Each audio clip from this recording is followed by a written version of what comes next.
എല്ലാവരും അടിപൊളിയായിട്ടുണ്ട്. എല്ലാവർക്കും പെർഫോം ചെയ്യാൻ നല്ല സ്പേസ് ഉണ്ട്. അതെല്ലാവരും ഭയങ്കര രസമായിട്ട് ചെയ്തിട്ടുണ്ട്. അടിപൊളി വൻപടം. 1/3 തൊട്ട് ലാസ്റ്റ് വരെ പിന്നെ വിട്ടു കൊടുക്കാനുള്ള ഫുൾ എക്സൈറ്റിംഗ്. എല്ലാവരും ഉള്ളതുകൊണ്ട് അടിപൊളിയായിരുന്നു. This team was like the best to work with. അതിന്റെ ഇറ്റ് വാസ് ഗുഡ്. നല്ലൊരു എക്സ്പീരിയൻസ് ആയിരുന്നു. ഇത് വേറൊരു ഹിസ്റ്ററിയാണ് കാണുന്നത്. സിനിമ തുടക്കത്തിൽ പതുക്കെ സ്റ്റാർട്ട് ചെയ്യണം, പിന്നെ ലൈക്ക് ഒരു ഫസ്റ്റ് 1/3 തൊട്ട് ലാസ്റ്റ് വരെ പിന്നെ വിട്ടു കൊടുക്കാനുള്ള ഫുൾ എക്സൈറ്റിംഗ്. അവസാനം വരെ എക്സൈറ്റിംഗ്. ശരിക്കും നല്ല ചിരിയും അതേപോലെ ആക്ഷനും എല്ലാം അടിപൊളി വന്നിട്ടുണ്ട്. ഇത് കാണുമ്പോൾ ഭയങ്കര സന്തോഷം, എല്ലാവരും കൂടി ഇത് കാണുമ്പോൾ. എല്ലാ സിനിമകളും തമ്മിലൊരു മത്സരമുണ്ട്. ആലപ്പുഴ ജില്ലയിലും അപ്പൊ എല്ലാം പുതിയ സംവിധായകരാണ്. അപ്പൊ അതെങ്ങനെയാണ് കാണുന്നത്?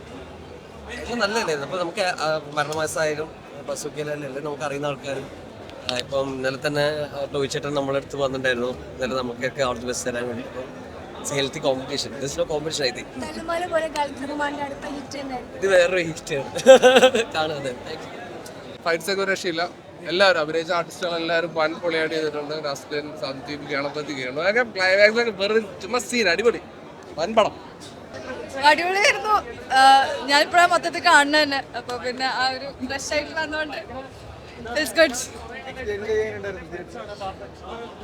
തിയേറ്റർ എക്സ്പീരിയൻസ് ദ ബെസ്റ്റ് ആയിരിക്കും. Of course I M A very theatre person. അപ്പോൾ ഇവിടെ തന്നെ വന്നിരുന്ന് കാണുന്നുണ്ടായിരുന്നു. കണ്ടപ്പോൾ അയ്യോ പറയാനൊന്നും പറ്റില്ല. കണ്ടതിൻ്റെ എല്ലാവരോടും ഒന്ന് പോയി പറയണം. ഇതിൽ കുറേ പേരുണ്ടല്ലോ നമ്മുടെ ടീം തന്നെ. അപ്പോൾ എല്ലാവരോടും എടുത്തെടുത്ത് പറയേണ്ട രീതിയിലാണ് പടം. അപ്പോൾ ഒന്ന് പോയി പറയട്ടെ, ഞാൻ പറഞ്ഞിട്ട് വരാം. അടിപൊളിയായിരുന്നു, അടിപൊളിയായിരുന്നു. കോച്ചുണ്ട്, എല്ലാവരും ഉള്ളതുകൊണ്ട് അടിപൊളിയായിരുന്നു. This team was like the best to work with. അതിൻ്റെ സോറി ഞാൻ ഇച്ചിരി ഇങ്ങനെ എല്ലാവരും ഒന്ന് കണ്ട് റിയാക്ഷൻ കൊടുത്തില്ലെങ്കിലേ. Okay, thank you. നല്ല സിനിമ, അടിപൊളിയായിരുന്നു. ഭയങ്കര എൻജോയ് ചെയ്തു. ഫൈറ്റൊക്കെ എങ്ങനെയായിരുന്നു? അടിപൊളി. എല്ലാവരും ഭയങ്കര മുന്നേ പണിയെടുത്തതെല്ലാം ഭയങ്കര എഫേർട്ട്ലെസ് ആയിട്ട് സ്ക്രീനിൽ കാണുന്നുണ്ട്. ഭയങ്കര രസമായിട്ട് അവർ ബോക്സ് ചെയ്തിട്ടുണ്ട്. ടെക്നിക്കലി ആണെങ്കിലും ഭയങ്കര ജിംഷിക്കയുടെ വർക്ക്, ക്യാമറ ആണെങ്കിലും മ്യൂസിക് അടിപൊളിയായിട്ടുണ്ട്. അടിപൊളിയായിരുന്നു സിനിമ, ഭയങ്കര എൻജോയ് ചെയ്തു. നല്ല സിനിമ, അടിപൊളിയായിരുന്നു. ഭയങ്കര എന്റർടൈനിങ് ആയിരുന്നു. ഭയങ്കരമായിട്ട് എക്സൈറ്റ് ചെയ്യിപ്പിച്ചു. പുതിയൊരു സംഭവമാണ്. എല്ലാവരും ബോക്സിങ് എനിക്കറിയില്ല എത്രത്തോളം മലയാള സിനിമയിൽ ഇത്രയും കണ്ടിട്ടുണ്ട്. അതും ഭയങ്കര ടെക്നിക്കലി സൗണ്ട് ആയിട്ടാണ് അത് എടുത്തിരിക്കുന്നത്. എല്ലാവരും ഭയങ്കര അടിപൊളിയായിട്ട് പെർഫോം ചെയ്തിട്ടുണ്ട്. ഭയങ്കര ശരിക്കും മാച്ച് കാണുന്ന ഒരു ഫീല് നമുക്ക് തരുന്നുണ്ട്.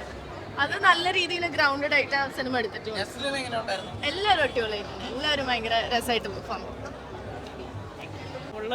എന്താ പറയുക, നല്ല ക്യാമറ വർക്കാണ് കേട്ടോ. ബോക്സിംഗ് ഒക്കെ എനിക്ക് തോന്നുന്നു മലയാള സിനിമയിൽ ആ ബോക്സിങ്ങിൻ്റെ ഒരു ഫുൾ വിഷ്വൽസ് ഇത്ര മനോഹരമായിട്ട് വേറെ സിനിമയിൽ വന്നിട്ടില്ല. ഇതുവരെ മലയാളത്തിൽ എന്തെങ്കിലും വന്നിട്ടില്ല. ഓഫ് കോഴ്സ് ഗോതയിൽ വന്നിട്ടുണ്ട്. അതിനെക്കാട്ടി നല്ല വിഷ്വൽസ് പൊളിയാണ്. നല്ല ഫിലിമാണ്. അല്ലല്ല, സീരിയസ് മൂഡ്, നല്ലൊരു കോമഡി മൂഡിലാണ് പടം പോകുന്നത്. അങ്ങനെ ഒരു സിറ്റുവേഷൻ, എന്താ പറയുക, സിറ്റുവേഷനിൽ കോമഡി ഇങ്ങനെ പോകുന്നു. ഓരോ നെസ്ലിൻ്റെ ഡയലോഗ്സ് ഒക്കെ അറിയാലോ.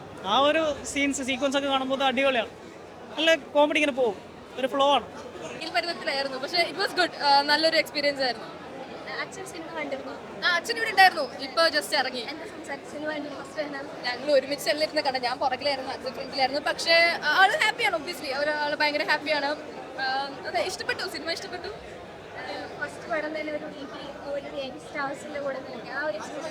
അത് വലിയ ലക്കാണ് ആക്ച്വലി. ഒരു ഡെബ്യൂ കാണിമാൻ മൂവിയിൽ ഡെബ്യൂ കിട്ടാന്ന് പറയുന്നത് ഇതിലും വലിയൊരു ലക്കില്ല. ഇത്രയും നല്ല കാസ്റ്റ് ആൻഡ് ക്രൂ അങ്ങനെ. അപ്പം മൊത്തത്തിൽ ഒരു ലക്കാണ് ആക്ച്വലി. പിന്നെ നല്ല എക്സ്പീരിയൻസ് ആയിരുന്നു. കുറേ പഠിക്കാൻ പറ്റി. എല്ലാം ബ്രില്യൻറ്റ് ആൾക്കാരുടെ കൂടെയാണ് വർക്ക് ചെയ്തത്. അപ്പോൾ അതുകൊണ്ട് അതിനുള്ള എല്ലാം കിട്ടി. Okay, thank U.